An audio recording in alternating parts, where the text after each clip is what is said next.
स्वीकार नहीं करते। संतान के लिए मैं इतना दुखी हो गया हूँ कि मुझे सब सुना ही सुना दिखाई देता है। मैं प्राण त्यागने के लिए यहाँ आया हूँ। मैं जिस गाय को पालता हूँ वह भी सर्वथा बांझ हो जाती है। जो पेड़ लगाता हूँ उस पर भी फल फूल नहीं लगते। मेरे घर में जो फल आता है वह भी बहुत जल्द ही सड़ जाता है। जब मैं ऐसा अभागा और पुत्रहीन हूँ तब फिर मुझे इस जीवन को ही रखकर क्या करना। यूं कहकर वह ब्राह्मण दुख से व्याकुल हो उस सन्यासी महात्मा के पास फूट फूट कर रोने लगा। तब उस मुनि के हृदय में बहुत करुणा उत्पन्न हुई। वे योगनिष्ठ थे। उन्होंने उसके ललाट की रेखाएं देखकर सारा वृतांत जान लिया और फिर उसे विस्तार पूर्वक कहने लगे। सन्यासी ने कहा, ब्राह्मण देवता, इस पुत्र प्राप्ति का मोह त्याग दो। कर्म की गति बड़ी प्रबल है।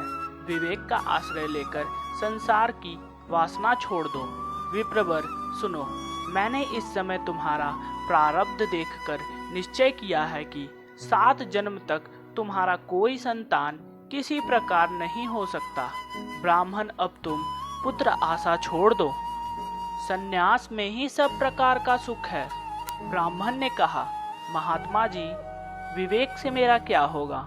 मुझे तो बलपूर्वक पुत्र दीजिए, नहीं तो मैं आपके सामने अपने प्राण त्यागता हूँ। जब महात्मा जी ने देखा कि यह किसी प्रकार अपना आग्रह नहीं छोड़ता, तब उन्होंने उसे एक फल देकर कहा, इसे तुम अपनी पत्नी को खिला देना, इससे उसको एक पुत्र होगा। तुम्हारी स्त्री को 1 साल तक सत्य, शौच, दया, दान और एक समय एक ही अन्न खाने का नियम करना चाहिए। यदि वह ऐसा करेगी तो बालक बहुत शुद्ध स्वभाव वाला होगा। यूं कहकर वे योगीराज चले गए और ब्राह्मण अपने घर लौट आया। वहां आकर उसने वह फल अपनी स्त्री के हाथों में दे दिया और स्वयं कहीं चला गया। उसकी स्त्री तो कुटिल स्वभाव की थी ही। वह रो रो कर अपने एक सखी से कहने लगी, सखी, मुझे तो बड़ी चिंता हो गई है। मैं तो यह फल नहीं खाऊंगी। फल खाने से गर्व रहेगा और गर्व से पेट बढ़ जाएगा, फिर कुछ खाया पिया जाएगा नहीं। इससे मेरी शक्ति छीन हो जाएगी। तब बता, घर का धंधा कैसे होगा? और देववश यदि गांव में डाकुओं का आक्रमण हो गया तो गर्विन स्त्री कैसे भागेगी? यदि सुखदेव जी की तरह यह गर्भ भी पेट में ही रह गया तो इसे कैसे बाहर निकाला जाएगा? और कहीं प्रसव काल के समय वह टेढ़ा हो गया तो फिर प्राण से ही हाथ धोना पड़ेगा। यो भी प्रसव के समय बड़ी भयंकर पीड़ा होती है। मैं सुकुमारी भला यह सब कैसे सह सकूंगी?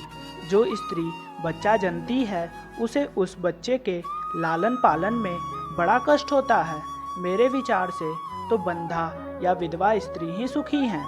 मन में ऐसे ही तरह तरह के कुतर्क उठने से उसने वह फल नहीं खाया और जब उसके पति ने पूछा, फल खा लिया?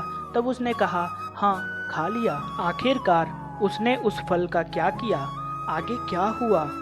इन सारे प्रश्नों का उत्तर हमें अगले भाग में मिलेगा। जल्द ही मिलते हैं। जय श्री राम।